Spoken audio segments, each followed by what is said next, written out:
setiap peserta yang ingin bertanya, silakan raise hand dan nanti akan dipilih oleh moderator.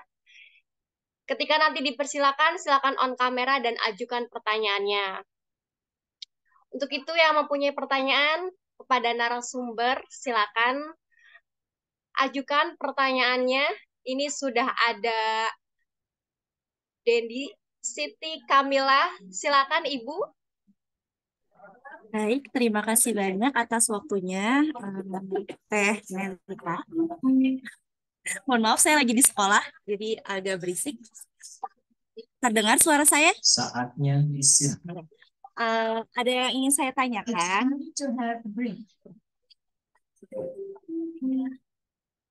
Ada yang ingin Ya, saya tanyakan silakan Ibu. tentang, ya, ada yang ingin saya tanyakan tentang publikasi jurnal internasional. Di sana kan yang di reimburse untuk LPDP itu kan hanya yang Q1 dan Q2.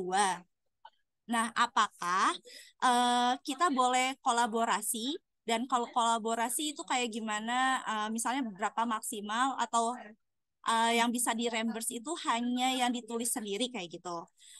Dan yang pertanyaan kedua, untuk Q3 kan masih ada yang free ya, kalau nggak salah di Taylor and Francis gitu masih ada yang free katanya.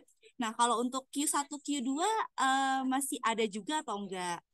Lalu untuk yang pertanyaan ketiga, untuk mengakses jurnal yang berbayar, itu bagaimana ya caranya selain pakai yang di website yang kita tahu gitu? Apakah nanti ketika di UP juga kita bisa open jurnal-jurnal yang berbayar, ataukah mungkin ada perpustakaan online tertentu yang bisa kita gunakan? Seperti itu. Terima kasih, Kak.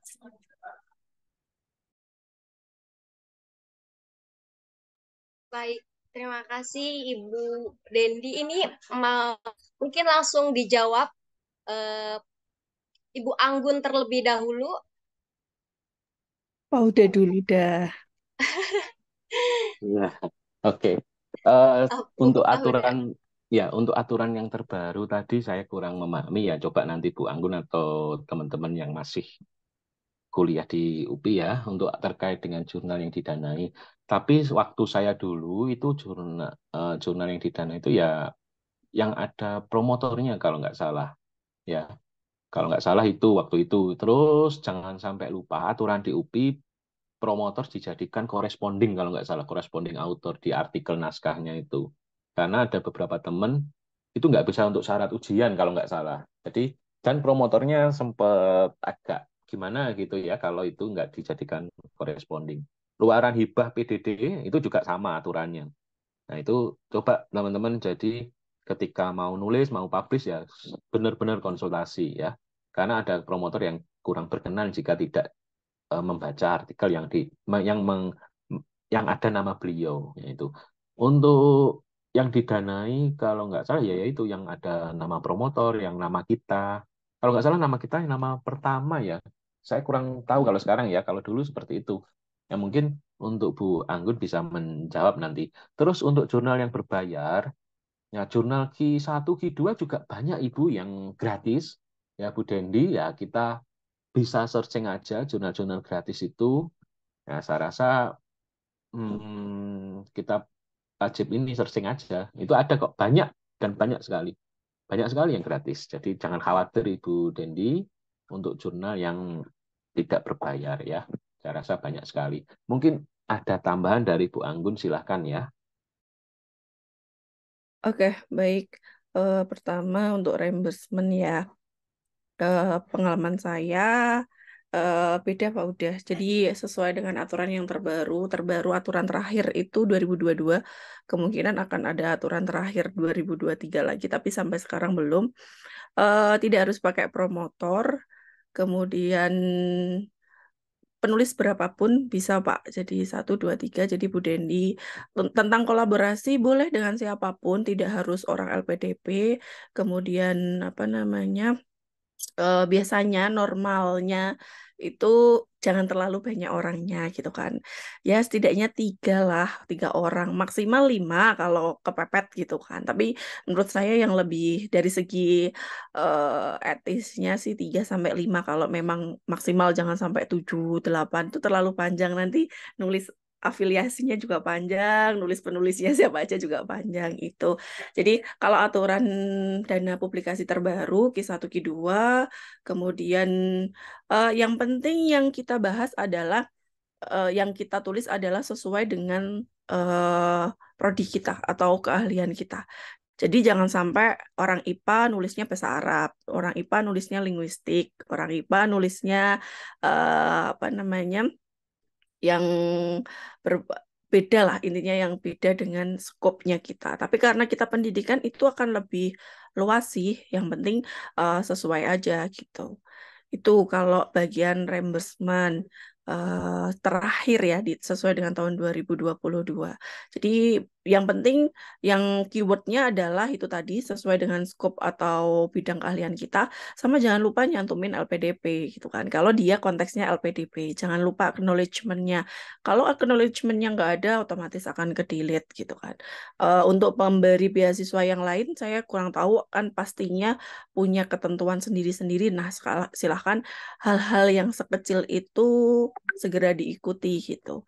Karena acknowledgement di sini paling penting sih. Tuh. Kemudian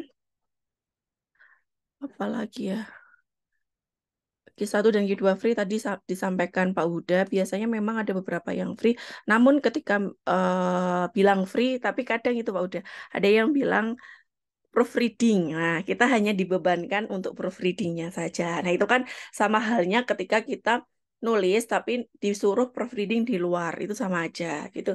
Jadi memang ini butuh keterampilan khusus dan banyak kita, bahkan saya kalau cari jurnal itu memang meluangkan waktu tersendiri, misal pagi gitu, saya sudah punya bekal tadi yang saya bilang bahwa saya kan sukanya adalah tahu mau nulis apa, terus cari jurnalnya dulu. Nah, itu luangkan waktu tersendiri untuk hunting jurnalnya terlebih dahulu. Pasti hampir sebagian besar apa namanya jurnal itu mencantumkan APC. Tadi seperti yang Bu Dendi bilang, Taylor itu sebagian besar free. Yang setahu saya sebagian besar free ketika kita menyatakan bahwa kita adalah student. Nah, kita kan student nih, yang S1, S2, S3, kita student nih, ya udah apa namanya, tuliskan aja bahwa kita adalah student. Biasanya Taylor itu free. Namun Taylor memang karena dia lumayan publishing yang terkenal ya, itu juga pasti lama. Nah, itu yang diuji kan kesabarannya kita. Sama Springer. Springer itu juga sebagian besar Q2, Q1 bahkan ada yang benar-benar free. Tinggal kita kliknya yang jangan open access, yang nantinya itu dia akan berbayar gitu loh ketika orang-orang lihat. Jadi kalau open access pasti akan dikenai biaya. Nah, nanti kan di metadata waktu kita ngisi ngisi pas OJS-nya itu ada ketentuan milih yang open access ataukah yang tidak. Nah, strateginya adalah jangan yang open access gitu. Ada beberapa bimbingan dari promotor saya yang banyak yang Springer dan itu benar-benar free gitu. Terus tadi yang terakhir apa, kalau jurnalnya berbayar gitu kan. Nah, ini kan ada 2 cara ya. Kita mau yang semacam cheating gitu, ataukah yang resmi. Kalau resmi ya jelas mengemail dari penulis tersebut. Apakah saya boleh mengakses jurnal ini dan buku ini yang kita inginkan gitu kan. Nah, apa namanya, saya beberapa kali juga alhamdulillahnya kalau penulis luar mah langsung terbuka, langsung dikirimkan selama kita benar-benar meminta dengan sopan, dengan kalimat yang baik gitu kan. Atau kalau yang apa namanya auto kan pakai SCI Hub itu kan, yang itu, tapi tidak semuanya. Nah, kalau yang saya lakukan sekarang, eh, mohon maaf Bu Dendi, ini awardee bukan? Iya, Bu. Awardee ini yang sangat sering kali teman-teman semua itu miss. Nah, ketika kita masuk nih, kita masuk menuju PK, setelah PK, ini saya berbicara konteks awardee LPDP ya. Setelah PK kita akan dapat email milis. Tidak semua anak mahasiswa-mahasiswa notice tentang itu. Masuklah ke milis LPDP, di mana milis itu isinya adalah seluruh award di LPDP di seluruh dunia. Dan hampir sebagian besar yang di luar negeri itu kan dia punya akses untuk jurnal-jurnal tersebut. Nah, saya memanfaatkan milis itu. Nah, ketika saya beberapa kali sharing sama teman-teman S2, Mbak, saya itu pengen jurnal ini, tapi ini buku ini atau jurnal ini, tapi ini nggak bisa diakses. Ya ke milis dong, tanya. Misal, mohon minta tolong untuk di-downloadkan artikel ini gitu kan. Terus dia, hah milis? Apa itu milis? Nah, coba scroll email kamu setelah PK. Nah, mereka baru ketika itu diklik udah expired, udah nggak bisa diklik lagi kan, kayak ada rentang waktunya gitu kan. Nah, terus akhirnya mereka lost dong, lost tidak punya akses milis itu. Nah, lah kamu sih, makanya semua email apapun tentang LPDP jangan hanya pencairan aja yang diperhatikan. Yang semacam itu harus diperhatikan gitu kan. Nah, akhirnya ya udah saya semacam kayak jadi jasa jasa minta downloadkan ini. Ya udah kalau nanti kamu butuh kirim saja saya ke apa DOI-nya dan sebagainya. Kalau di SCI Hub-nya ada, ya udah cari teman-teman. Nah, itu fungsinya kolaborasi. Kita itu sudah diberi akses sama LPDP untuk punya channeling yang lumayan besar. Nah, tinggal kita memanfaatkannya seperti apa gitu. Kalau sekarang shortcut-nya adalah di apa namanya di grup PK saya itu emang mohon teman-teman minta tolong untuk downloadkan ini, downloadkan itu ramai sekali. Jadi ada satu pelopor pernah mencoba untuk apa meminta download kan, terus akhirnya jadi budaya tuh, dan teman-teman yang di luar negeri dimanapun mereka terbuka kok, mereka mah tinggal klik DOI kita langsung download selesai gitu loh. Jadi nggak usah malu, nggak usah apa, itu bukan bukan hal yang memalukan, bukan, karena memang kita tidak punya akses itu gitu kan, kita punya tapi kan harus berbayar dan sebagainya. Manfaatkanlah jejaring-jejaring itu dengan maksimal gitu. Itu aja, mungkin ada yang lagi ditambahkan? Apakah ada yang masih belum terjawab? Berarti kalau di UPI sendiri nggak punya akses untuk membuka jurnal. Itu Springer apa? My Love. My Love itu kan ada. My Love itu dia berlangganannya Emerald sama Springer, Sage dan lain-lain. Yang sering saya pakai yang pasti terbuka itu Emerald. Kalau pakai wifi-nya UPI itu langsung bisa Emerald-nya langsung akan terbuka. Tapi kalau di luar UPI kita harus pakai My Love. Nah, My Love itu harus daftar atau registrasi ke mana?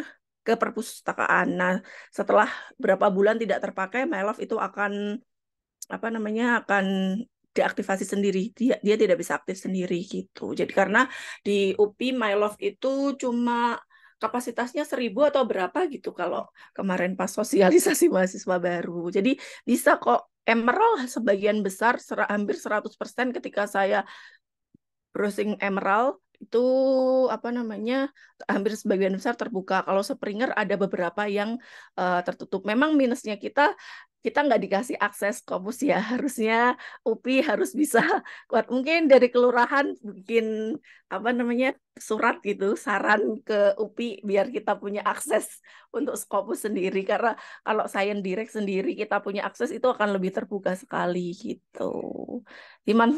Kampus sudah memfasilitasi itu juga karena hidup saya kalau weekday itu sebagian besar di kampus, jadi kayak saya nggak ngerasa apakah ini tertutup ataukah tidak karena memanfaatkan wifi kampus gitu.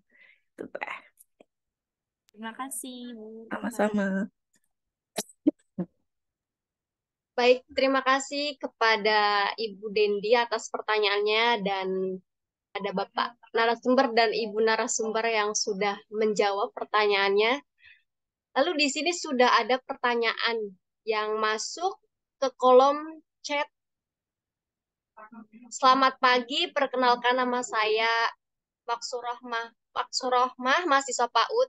Izin bertanya, barangkali bisa sharing bagaimana cara atau tips agar bisa menemukan web penelitian. Karena ketika banyak membaca dari beberapa artikel, jadi malah bingung sendiri mau meneliti apa. Maaf izin lewat chat, karena baik, tidak apa-apa. Mungkin Pak Huda bisa untuk menjawab. Silakan. Terima kasih, Bu Melita. Oke, Bu Maksuroh, ya, Bu Maksuroh, terkait dengan bagaimana mencari gap, tadi sudah saya sampaikan di slide awal-awal ya, kalau nggak salah. Kita bisa melakukan literatur review, bisa membuat tabel tadi, tabel-tabel apa manajemen file tadi itu juga bisa, atau kita bisa menggunakan beberapa analisis, baik itu analisis bibliometrik ataupun analisis SLR ataupun meta analisis atau konten analisis dan lain sebagainya, itu bisa untuk menemukan gap penelitian. Dan bisa juga teman-teman membaca artikel-artikel bibliometrik terkait dengan topik teman-teman sendiri ya.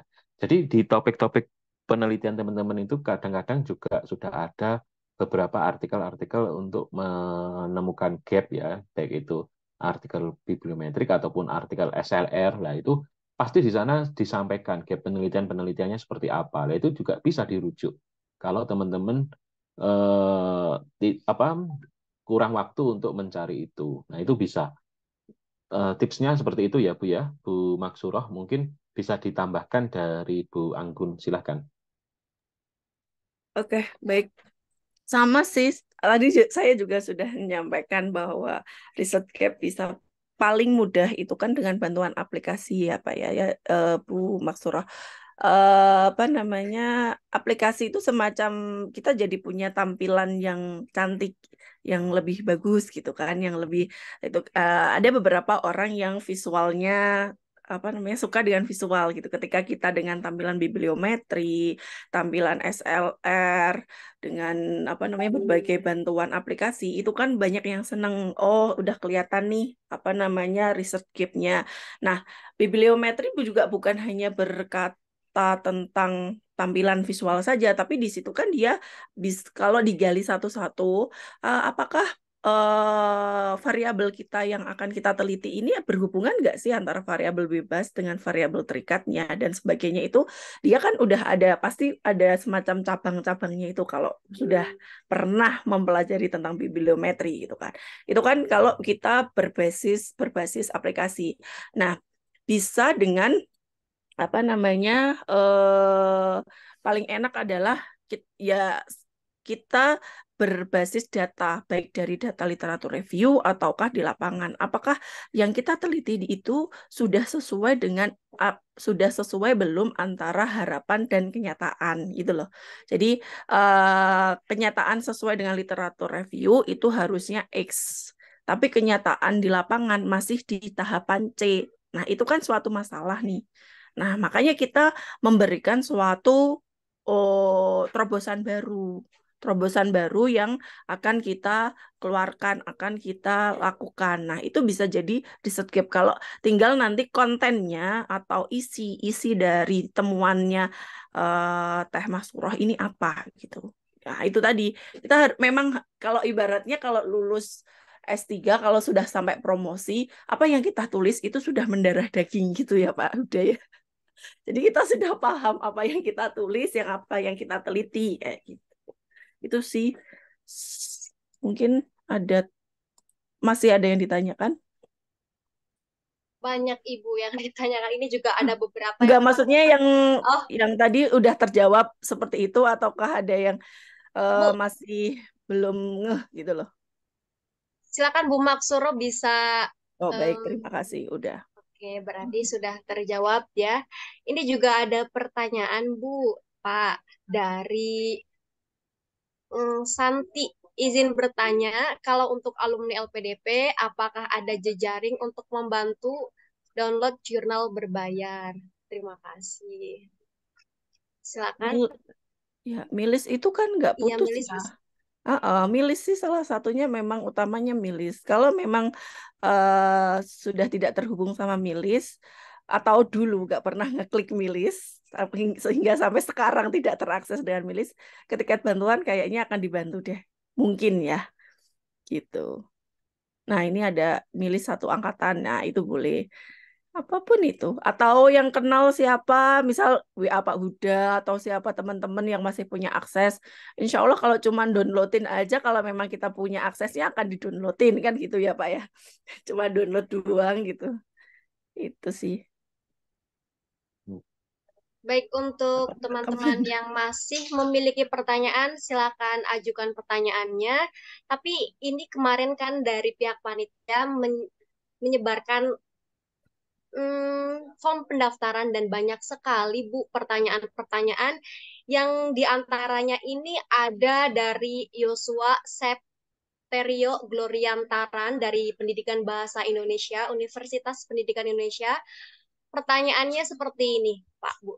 Paling sedikit berapa masalah yang harus diangkat dalam sebuah artikel ilmiah dan paling banyak berapa masalah? Silakan.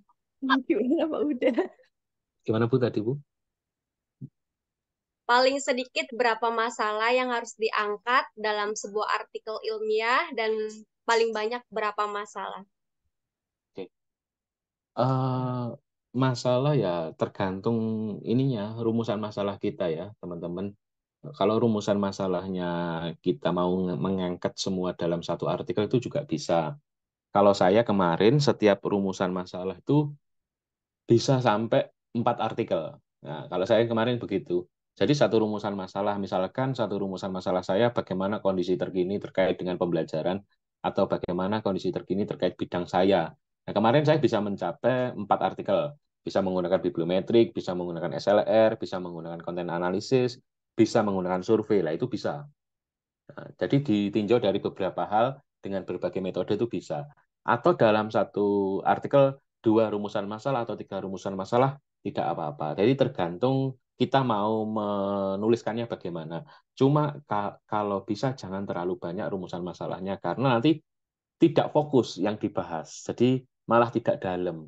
Yang dibahas itu malah menggerambiang kemana-mana gitu loh. Melebar kemana-mana. Jadi kalau saya sih 2 rumusan masalah bisalah satu artikel. Nah, untuk rumusan masalahnya lagi berapa rumusan masalah ya sesuai dengan masalah yang teman-teman teliti itu seperti apa. Ya, kalau kalau pembelajaran jadi kan ada masalahnya apa saja, terus kalau teknik ya ini bagaimana. Itu kan sesuai dengan bidang dari Bapak Ibu sendiri. Mungkin begitu Bu Nelita, Bu Anggun silakan. Idem saya, udah sama aja. Oke. Begitu Bu Nelita nggih.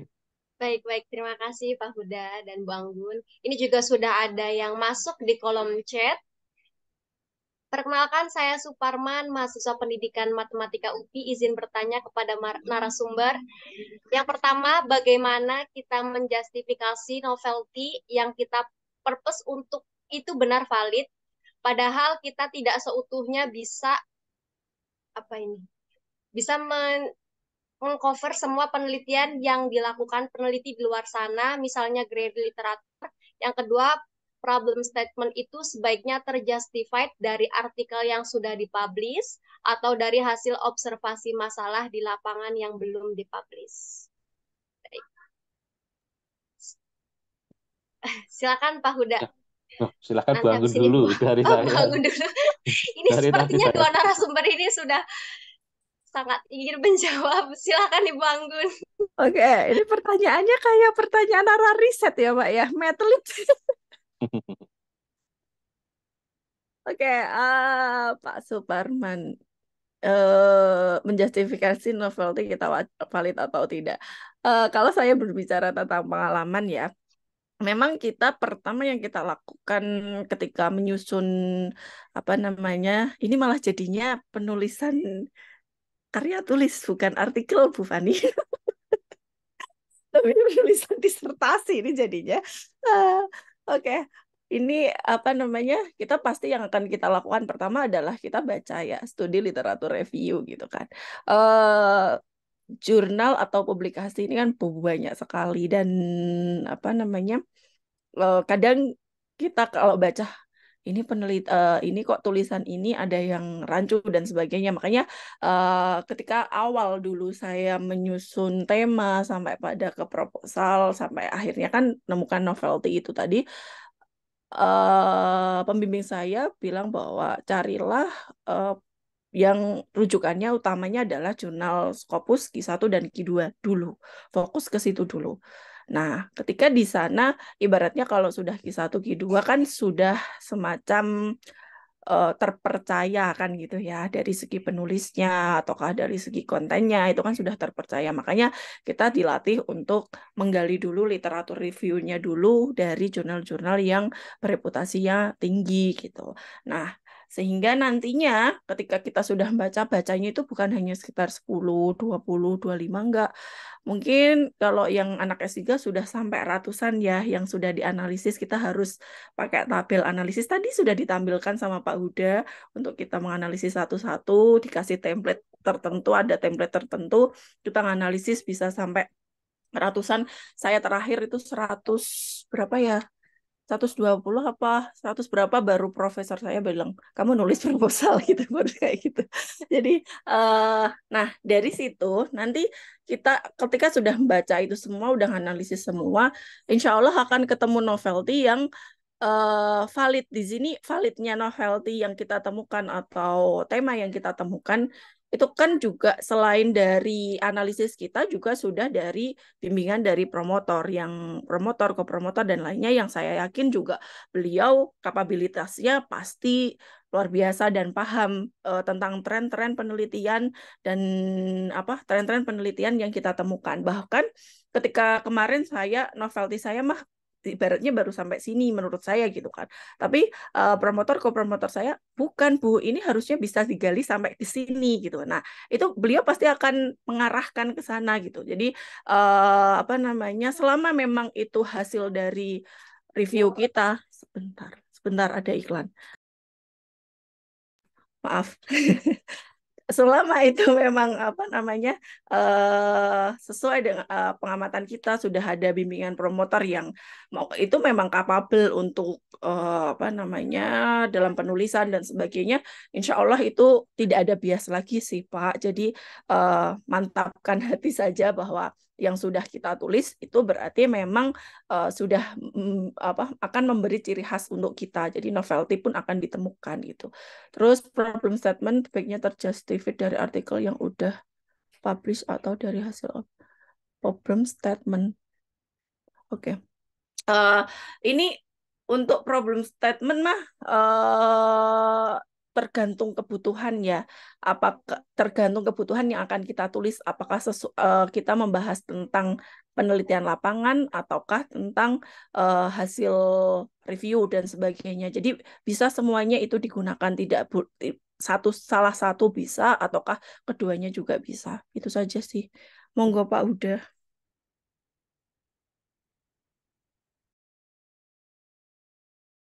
Masih mute deh. Ya, oke, sepertinya sudah terjawab semua tadi. Saya ingin menambahkan saja terkait dengan yang kedua, rumusan masalah tadi kan saya sudah menyampaikan bisa ngecek dari penelitian yang sudah ada atau dari beberapa penelitian literatur dari orang lain itu juga bisa. Di sana juga bisa nanti kita mencari problem-problem ataupun masalah yang belum terselesaikan. Nah, di dalam penelitian-penelitian artikel itu juga ada istilahnya saran untuk penelitian lanjutan bagaimana. Nah, itu bisa kita tindak lanjuti untuk penelitian kita. Nah, kalaupun dari observasi lapangan observasi masalah di lapangan juga bisa dilakukan. Nah, tapi tetap harus ada rujukannya, harus ada referensinya. Jangan-jangan observasi lapangan itu bisa diselesaikan dengan beberapa hal yang ya mungkin tinggal mengganti gurunya, misalkan yang bermasalah gurunya kan, misalkan ini nggak meningkat karena gurunya, coba guru yang lain, ya sudah terselesaikan, ya kan juga bisa. Nah, kan hal semacam itu juga perlu ada referensi-referensinya ya. Jadi itu Bu Anggun yang terkait dengan problem statement tadi. Terima kasih Bu Nelita juga dan Pak Suparman. Baik, terima kasih untuk Pak Suparman atas pertanyaannya. Lalu ada lagi nih, Pak. Izin tanya, apakah ada pengaruh tema terhadap penerimaan tulisan kita? Ya. Silakan, Pak. Terhadap tulisan kita terkait dengan tema itu ada ya. Misalkan tema kita kekinian, pasti untuk diterima di dalam sebuah jurnal juga pasti baik ya, cepat ya. Contoh saat kemarin awal-awal COVID ya, saya langsung melakukan penelitian terkait dengan sebaran bibliometrik data COVID. Nah, itu cepat sekali diterima di Hi1 kalau nggak salah kemarin dengan promotor saya terkait dengan COVID lah. Tapi kalau kita melakukan penelitian terkait dengan COVID saat ini ya, saya rasa kurang kurang bisa diterima atau mungkin post COVID. Jadi post COVID-nya seperti apa? Harus lebih detail lagi ya.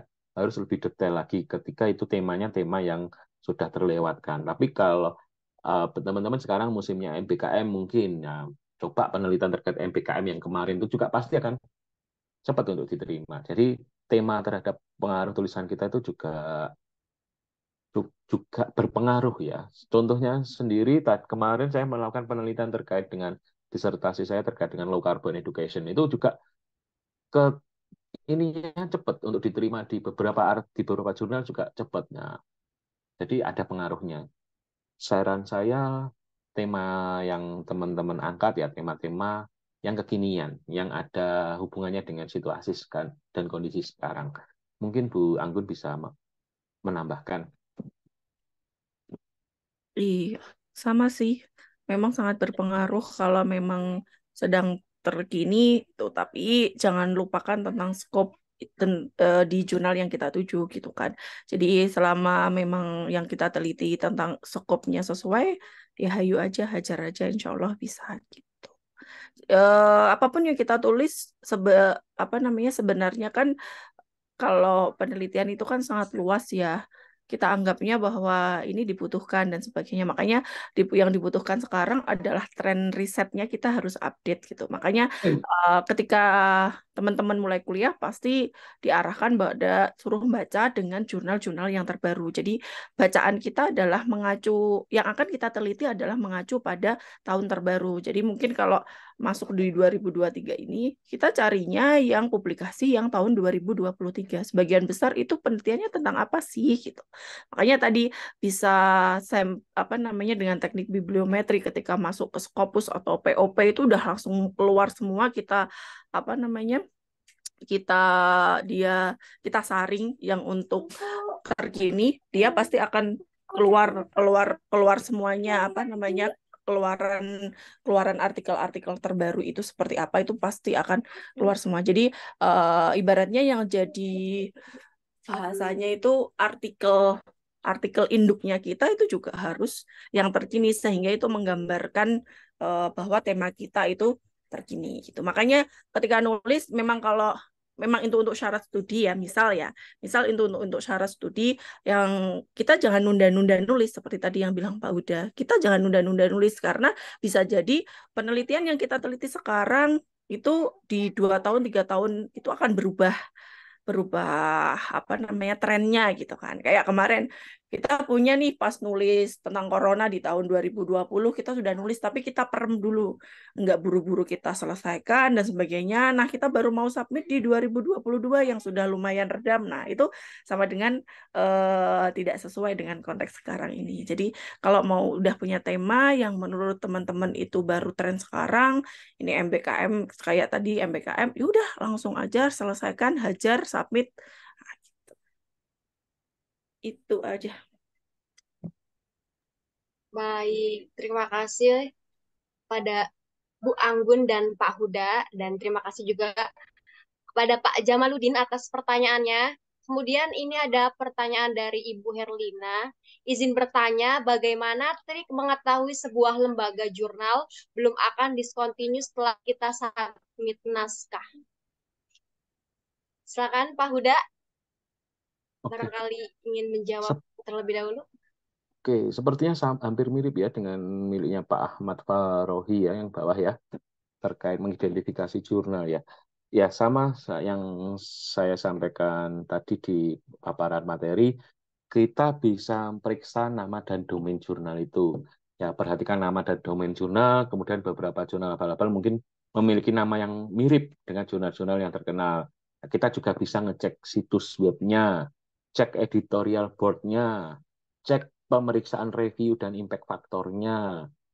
Biaya publikasinya juga perlu dicek. Biasanya yang tidak masuk akal, nah, itu juga bisa jadi predator ya. Cek juga ulasan rekomendasi dari beberapa rekan, periksa ISSN DOI, baca juga cek juga di Simago atau puskopus.com tadi. Nah, dan bisa juga teman-teman mengkonsultasikan dengan ahli dalam hal ini adalah promotornya ataupun di UPI juga ada tim publikasi kalau nggak salah lah itu juga bisa konsultasi ke sana. Jadi itu beberapa hal yang bisa teman-teman lakukan untuk saat ini ya. Jadi untuk ngecek jurnal-jurnal predator, jurnal-jurnal Dugi discontinue yang dalu nggih, Ibu. jam 8. 8 dalu nggih terbuka jam 09.00. nggih. Jadi seperti itu nggih teman-teman ya. Jadi bisa dicek juga ke ininya ke web scopus.com-nya. Kadang-kadang saya seperti ini yang saya lakukan. Ini jurnal ini baru saya temukan. Saya cek juga ke terbitannya setiap isu itu saya cek terbitannya ini masuk semua nggak di scopus.com. Kalau terindeks, beneran terindeks, oh berarti jurnal ini aman. Ada juga satu jurnal, itu juga yang terindeks hanya satu atau dua lah, itu juga perlu hati-hati ya teman-teman. Perlu hati-hati ngeceknya. Nah, ini bisa konsultasi ke promotor aja nanti atau ke publikasi atau nanti bisa WA saya, Pak, ini tolong dicekkan jurnal ini seperti apa. Nanti saya jelaskan. Nah, itu dicek juga itu karena harus punya akun kalau nggak salah untuk ngecek ke scopus.com. Nah, kemudian juga cek juga lembaga penerbitnya. Nah, insya Allah kalau lembaga penerbitnya universitas atau apa lembaga penerbit yang kredibel itu juga bisa ya. Kalau untuk asosiasi dan lain sebagainya juga perlu dicek ya untuk lembaga swasta. Nah itu kalau teman-teman mau mengirimkan artikel sebaiknya juga ke cek di lembaga penerbitnya universitas saja. Biasanya harga juga murah biasanya bahkan gratis juga sering. Nah itu cek aja ke lembaga-lembaga universitas. Contohnya Q1 di UPI kan ada IJOS, IJAL, Q2 ya kalau nggak salah. Itu kalau nggak salah masih gratis kalau nggak salah ya, setahu saya. Tapi coba dicek lagi nanti. Lah itu kan juga murah dan kredibel juga. Nah, itu beberapa contoh cara untuk mengecek di jurnal-jurnal predator ataupun jurnal yang kira-kira akan discontinue atau enggak. Yang jelas cek terbitannya. Terbitannya setahun ratusan misalkan 200 300 ya itu juga perlu dicek lagi ya karena ya proses editorial itu sangat berat. Nah kok kira-kira kok bisa ya punya artikel menerbitkannya seperti itu. Cek juga layoutannya rapi nggak. Nah itu kadang-kadang kalau layoutannya asal-asal ya tetap kita harus waspada ya curiga. Oke, mungkin Bu Anggun bisa menambahkan apa yang saya sampaikan tadi. Saya dong aja. Udah semuanya itu tadi. Karena Pak Huda juga apa editor jurnal kan udah paham banget, udah lengkap itu tadi Nel. Baik. Ini tadi pertanyaan Pak Ahmad Farohi juga sudah terjawab karena memang pertanyaannya mirip dengan Ibu Herlina. Jadi kita sudah berada di penghujung acara karena memang pertanyaannya sungguh banyak ya Bu dan Pak Huda. Jadi kita memang akan tutup sesi tanya jawab dan kita lanjut kepada sesi foto bersama. Untuk seluruh peserta, silakan kita semuanya on kamera. Untuk tim operator, bisa tolong capture slide per slide ya. Saya aba-aba untuk slide pertama, silakan.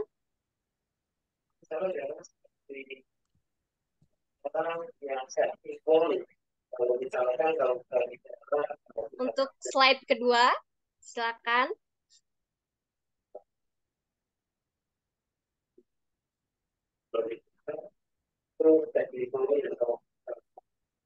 Ini ada 8 slide ya, luar biasa sekali. Antusias peserta pada hari ini. Untuk slide ketiga, silakan.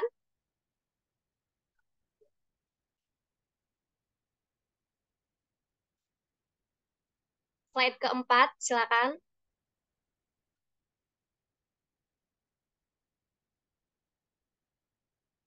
Untuk slide ke-8, silakan.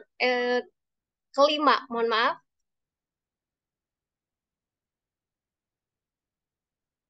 Slide ke-6, silakan. Slide ke-7, silakan. Dan terakhir, slide ke-8. Baik, terima kasih untuk seluruh peserta dan juga narasumber untuk hari ini. Untuk absensi, nanti akan disampaikan di grup, dan juga untuk sertifikat juga akan dibagikan nanti. Mudah-mudahan seminggu dari acara ini akan disampaikan juga di grup. Jadi tolong untuk teman-teman semuanya jangan dahulu untuk keluar grup. Jadi Ya, terima sedikit kasih. Nelita. Mohon maaf. Mohon maaf Nelita. Silakan Ibu.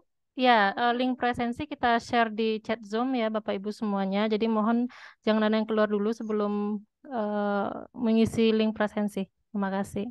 Oke, terima kasih Bu Fani. Jadi untuk kesimpulan seminar online pada pagi hari ini yang telah disampaikan oleh kedua narasumber hebat kita, yang pertama yaitu cara paling jitu untuk bisa menulis artikel adalah perbanyak baca. Karena dengan perbanyak baca akan menurunkan severity pada artikel yang akan kita hasilkan. Tips yang kedua, pahami etika penulisan, evaluasi naskah, dan apakah artikel sudah memberikan solusi atas apa yang tengah terjadi. Dan terakhir, izinkan saya untuk berpantun. Di depan layar kita bertemu, mendengarkan ilmu yang berharga. Terima kasih atas ilmu yang diberikan, semoga bermanfaat sepanjang masa. Saya Nelita, pamit undur diri. Sampai jumpa di acara Kelurahan LPDP UPI selanjutnya. Wassalamualaikum warahmatullahi wabarakatuh. Waalaikumsalam. Terima kasih. Terima kasih Bu Anggun, Pak Huda. Terima kasih Bu Fani. Mohon izin undur diri. Terima kasih semuanya. Terima kasih Bapak Ibu semuanya sudah hadir.